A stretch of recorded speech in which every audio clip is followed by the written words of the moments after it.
جلدی سے جلدی ان کو علاج و معالجے کی سہولت ملے، ان کو وہاں سے اٹھا کر ہاسپٹل پہنچانا یہ ہر شخص کی انفرادی ذمہ داری ہے۔ لیکن بجائے اس کے کہ ان زخمیوں کی مدد کرتے، لوگوں نے باقاعدہ ویڈیو بنائے، اور جس طرح کی آواز اس ویڈیو میں سنائی دے رہی ہے کہ دیکھ بے ابھی سانس لے رہا ہے، دیکھ بے ابھی کے اندر جان باقی ہے۔ بسم اللہ الرحمن الرحیم، نحمدہ ونصلی علی رسولہ الکریم، اما بعد۔ بقرعید کے تہوار پر سہیوگ ہوٹل کے پاس جو حادثہ ہوا، موٹر سائیکل کا حادثہ ہوا، ایک موٹر سائیکل پر 2 اور ایک پر 3 لوگ سوار تھے، اور لاپرواہی کے ساتھ گاڑی چلانے کی وجہ سے اس طرح کے حادثات ہوئے، 2 ایکسیڈنٹ کے حادثات ہوئے۔ دونوں حادثات موٹر سائیکل پر سوار لوگوں کے ہوئے۔ ایک موٹر سائیکل پر 2 لوگ تھے اور ایک موٹر سائیکل پر 3 لوگ تھے۔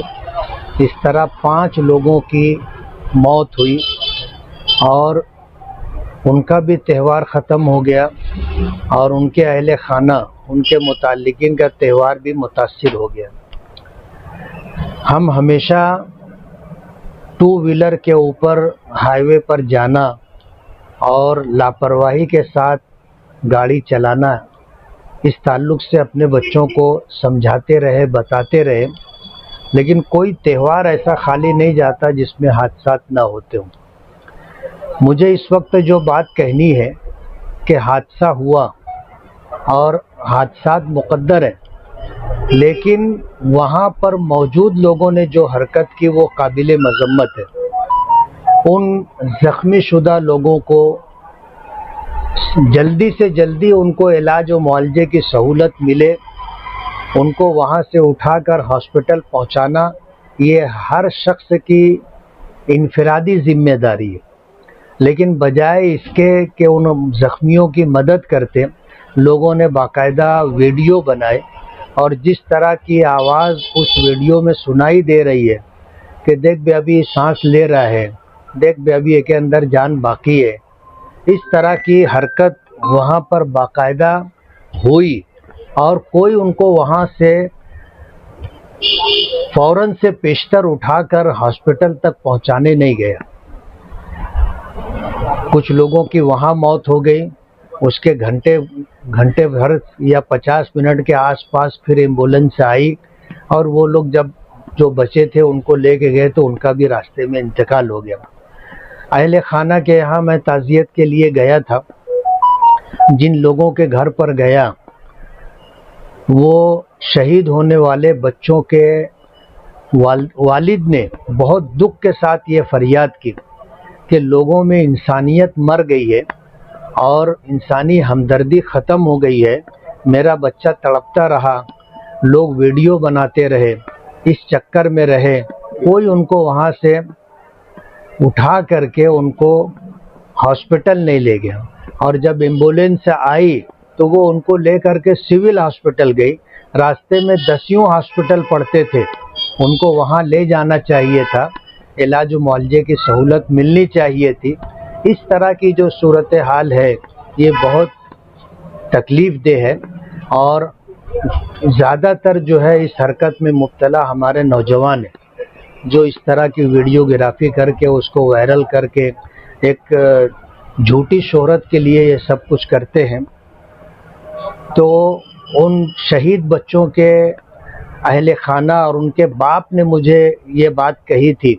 کہ آپ اس معاملے کے اندر لوگوں تک ہمارا یہ پیغام پہنچائیے کہ اگر ہمارے بچوں کو بروقت امداد مل جاتی تو ممکن تھا کہ ان کی جان بچ جاتی۔ ایسے ہم لوگ صاحب ایمان ہیں، مرنے کا ایک وقت مقرر ہے، لیکن ظاہر بات ہے کہ کل کیا ہوگا کسی کو معلوم نہیں، اس لیے آس اور امید کے اوپر آدمی سارے جتن، ساری تدبیر، سارے اسباب اختیار کرتا ہے۔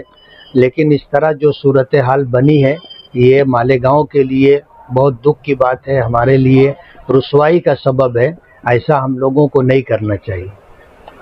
اب یہ سننے میں آ رہا ہے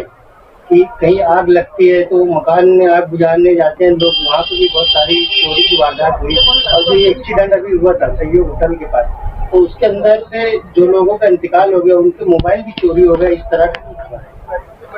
نہیں, یہ تو صورتحال ہے کہ جب حادثات ہوتے ہیں تو بہت سارے لوگ وہاں پر لوٹ پاٹ کے لیے پہنچتے ہیں, اور جو پہلے پہنچ جاتا ہے وہ ہاتھ صاف کر دیتا ہے. دیکھا گیا کہ لوگوں کے ہاتھ سے گھڑی اتار لی جاتی ہے, گلے سے سونے کی زنجیر نکال لی جاتی ہے, انگلیوں میں سونے کی انگوٹھی ہو یا قیمتی پتھر کی انگوٹھی ہو وہ نکال لیا جاتا ہے. گاڑی میں جو سامان ہوتا ہے وہ سامان لوگ چرا لیتے, لوٹ لیتے, جیب میں سے پیسے نکال لیتے. تو یہ جو حرکت ہے یہ انسانیت سے گری ہوئی حرکت ہے, اور اس پہ کیا کہا جا سکتا ہے سوائے اظہار افسوس اور مذمت کے. کل فتح میدان میں نبو پہلوان فیملی میں ایک ایکسیڈنٹ کا حادثہ ہوا جس میں 11-12 سال کی بچی شہید ہو گئی, اور باقی جو لوگ گاڑی میں تھے وہ سب زخمی ہو گئے اور ہاسپٹل میں علاج کے لیے بھرتی ہے. مالیگاؤں والوں سے ایک بات میں کہنا چاہتا ہوں کہ ہر سال حج کا موقع آتا ہے, حاجیوں کو پہنچانے کے لیے اور حاجیوں کو لانے کے لیے جو لوگ جاتے ہیں, سال 2 سال گیپ کے ساتھ ایکسیڈنٹ کی خبر آتی ہے اور کسی کے مرنے کی اور پھر بقیہ لوگوں کے جو ہے زخمی ہونے کی خبر آتی ہے. حاجیوں کو گھر سے روانہ کرنا چاہیے, ان کی مشایعت کرنا چاہیے. یہ شریعت کا حکم ہے کہ حاجیوں کو روانہ کرو, مشایعت کرو, اور جب حاجی آئیں تو ان کا استقبال کرو.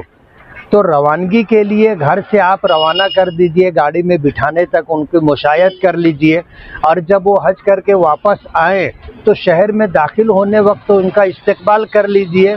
یہ صورتحال اختیار کرنی چاہیے, اور ہم نے جو صورتحال اختیار کر لی ہے کہ گھر کے 2 لوگ حج کے لیے جاتے ہیں اور 25 لوگ ان کو پہنچانے کے لیے بمبئی ایئرپورٹ تک جاتے ہیں, اور 2 لوگ حج کر کے واپس آتے ہیں اور 50 لوگ ان کو لینے کے لیے ایئرپورٹ جاتے ہیں. یہ بھی ایک قسم کی فضول خرچی ہے اور روپے پیسے کا ضیاع اور بربادی ہے. اور حادثات ہونے کے بعد ہم لوگوں کو جو تکلیف ہوتی ہے کہ کچھ لوگ شہید ہو جاتے ہیں, باقی لوگ زخمی ہو جاتے ہیں. زخمی ہونے والوں میں کچھ لوگ ایسے ہوتے ہیں جن کی زندگی برباد ہو جاتی, معذوری کے ساتھ ان کی زندگی گزرتی ہے. اہلیان شہر سے اپیل ہے کہ شریعت کی پاسداری کرتے ہوئے ان کی مشایعت کریں, روانگی کے موقع پر گاڑی تک ان کو بٹھا دیں, اور اسی طرح جب آئیں اور اپنے شہر پہنچنے لگیں تو ان کا استقبال